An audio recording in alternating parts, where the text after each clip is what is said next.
اللہ اکبر. ہم لوگ تسبیح و تحلیل پر، ذکر اذکار پر، نماز روزے پر توجہ دے رہے ہیں، چہرے پہ داڑھیوں پر توجہ دے رہے ہیں، سروں کی زلفیں پر توجہ دے رہے ہیں. یقیناً دینا بھی چاہیے، لیکن پیٹ کے اندر کیا جا رہا ہے اس پر ہماری توجہ کم ہے. اکثر لوگوں کی توجہ کم ہے، دنیا دار لوگوں کی توجہ بھی کم ہے. دین دار کہلانے والا طبقہ بھی اس معاملے میں کافی حد تک کے جو ہے غیر محتاط واقع ہوتا نظر آ رہا ہے. میرے پیارے آقا صلی اللہ علیہ وآلہ وسلم کے دیوانوں، ذرا دل کے کانوں سے سننا. گھر گھر کی داستان ہے. ہر فرد یہ کہتا نظر آتا ہے کہ میری دعا قبول نہیں ہوتی، میں کتنے دن سے دعا کر رہا ہوں، میری دعا قبول نہیں ہوتی. میں پوچھنا چاہتا ہوں، جب اللہ تبارک و تعالیٰ کی طرف سے یہ اعلان ہو چکا، ادعونی استجب لکم، مجھ سے مانگو میں تمہیں ضرور عطا کروں گا، اور پھر اللہ کا وعدہ کبھی خلاف نہیں ہوتا. ان اللہ لا یخلف المیعاد، اللہ اپنے وعدے کو کبھی خلاف نہیں کرتا. تو پھر دعائیں قبول کیوں نہیں ہو رہی ہیں؟ کہیں ہمارے پیٹ میں حرام تو نہیں، ہمارے پیٹ میں لقمہ حرام تو موجود نہیں؟ آج یہ آپ کو بتاؤں، اگر پیٹ میں حرام بھی موجود ہو، پیٹ میں حرام لقمہ موجود ہو، اور اس دعا کی قبولیت کی تائید اللہ کا نبی کرے، تو اللہ تبارک و تعالیٰ تب بھی اس دعا کو روک دیتا ہے.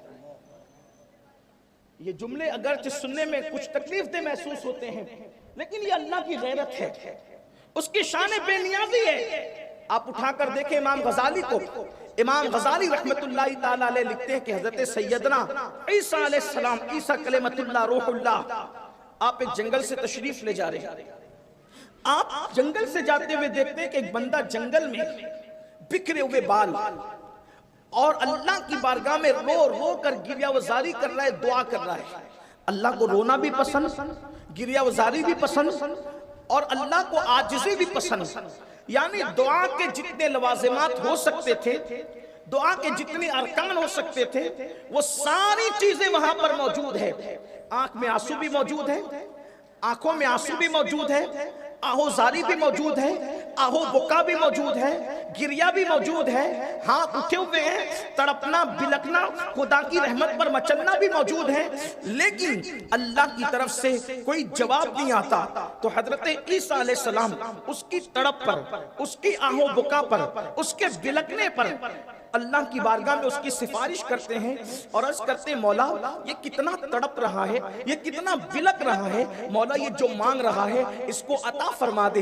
تو جواب آتا ہے، عیسیٰ اگر یہ اسی حالت میں تڑپ تڑپ کر مر جائے، جواب کا لہجہ دیکھیں، جواب کا انداز دیکھیں، اور اس معاملے میں غیرت خداوند قدوس دیکھیں.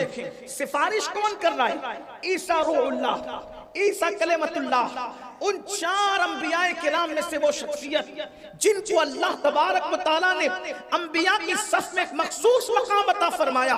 جو کنواری بطول حضرت مریم سے بن باپ کے پیدا کیے گئے، ان کو روح اللہ کہا گیا، کلمۃ اللہ کہا گیا. آج بھی وہ آسمانوں پر زندہ موجود ہے، اور قیامت کے قریب وہ نازل ہوں گے، وہ تشریف لائیں گے. اللہ اکبر.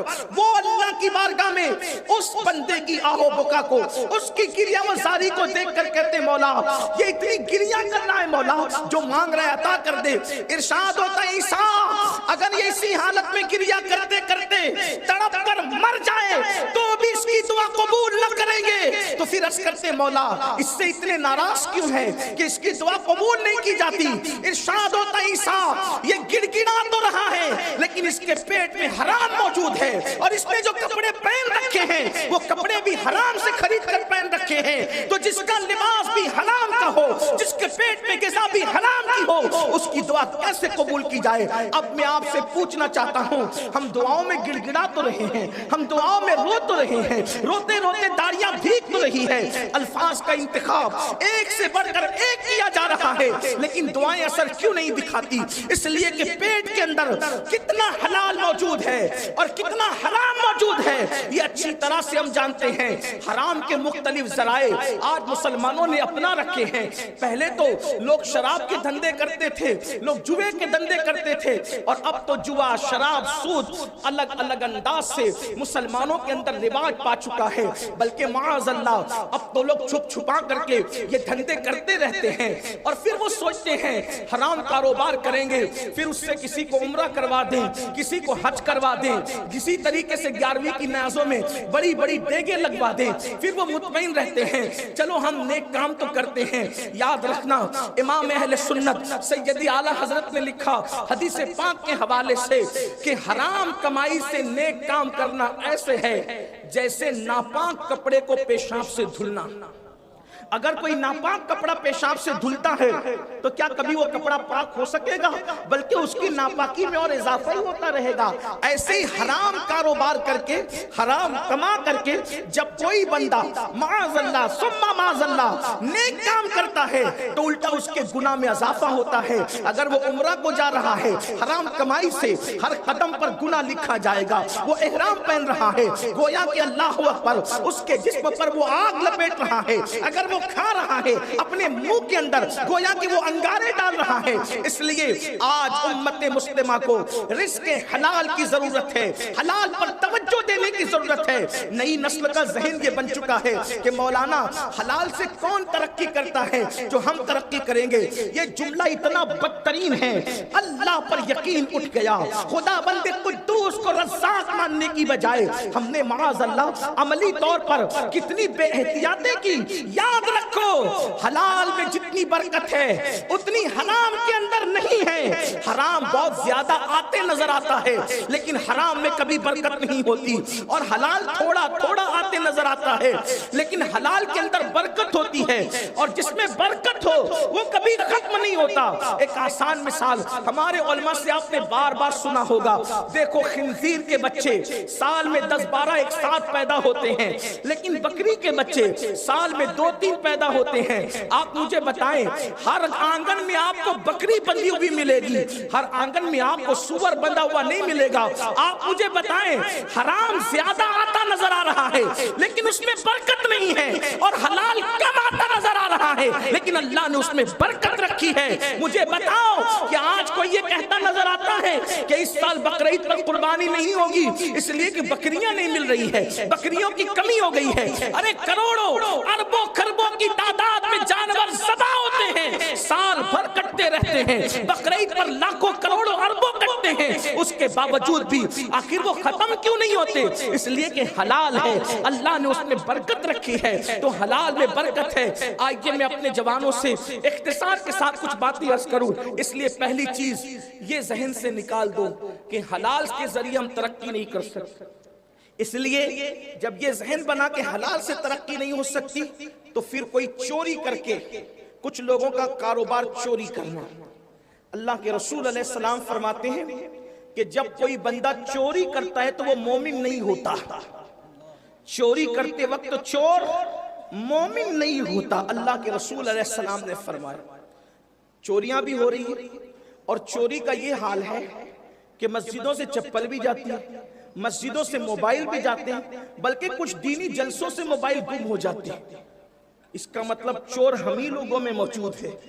پھر اس کے بعد آپ دیکھیں دوسرے نمبر پر جو حرام راستے ہم نے اختیار کر رکھے وہ جوا ہے، اور جوا کی جو جدید شکل ہے وہ موبائل پر گیمز ہیں، رمی ہے، جنگلی رمی ہے، اس میں ایزی منی کے چکر میں، شارٹ ٹائم میں کروڑ پتی بننے کے چکر میں اب نوجوان اس کی طرف بڑھ رہے ہیں۔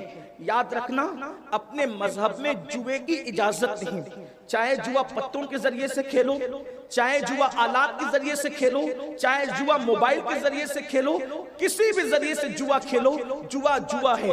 بلکہ موبائل کا حال تو یہ ہے اگر اس کے اسکرین پر قرآن نظر آ رہا ہے تو گویا کہ آپ کے اسکرین نے قرآن کی حیثیت اختیار کر لی ہے، اور اگر آپ کے موبائل کے اسکرین پر سیریل دکھ رہا ہے تب وہ فلمی آلہ بن گیا ہے، اور اگر آپ کے موبائل کے اسکرین پر اگر جوے کا فنکشن آ گیا ہے تو گویا کہ وہ جوے کا آلہ بن چکا ہے۔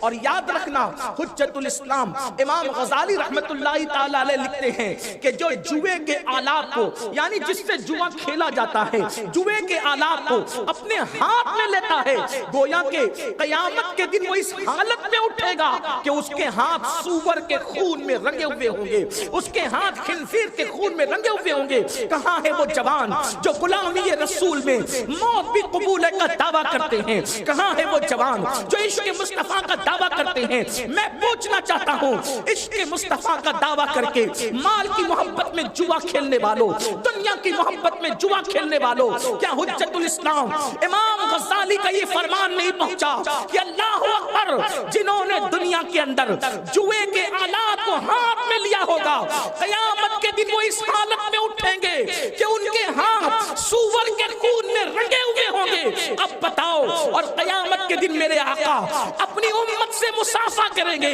امت کو مصافحے کا شرف عطا کریں گے۔ اب بتاؤ، پوری امت رسول اللہ سے مصافحہ کرے گی، لیکن جن کے ہاتھ سور کے خون میں رنگے ہوئے ہوں گے، کیا وہ رسول اللہ سے مصافحے کا شرف حاصل کر سکیں گے؟ کیا وہ میرے آقا کے ہاتھوں کو اپنے ہاتھوں میں لے سکیں گے؟ کتنا بڑا نقصان ہے، کتنا بڑا نقصان ہے۔ اس لیے یاد رکھو، یہ جوے ہلاک کریں گے، اور یہ جو ذہن بنائے کہ ترقی نہیں ہوتی حلال سے، اتنا یاد رکھنا، جب ہم ماں کے پیٹ میں 4 مہینے کے بچے کی شکل میں تھے، تبھی قدرت کی طرف سے فرشتہ یہ لکھ گیا کہ ہم کتنی سانسیں لیں گے، کتنا کھائیں گے، کتنا سوئیں گے، ہماری شادی کتنی ہوگی، کہاں ہوگی، بچے کتنے ہوں گے، کہاں پیدا ہوں گے، کتنی بیٹیاں ہوں گی، کتنے بیٹے ہوں گے۔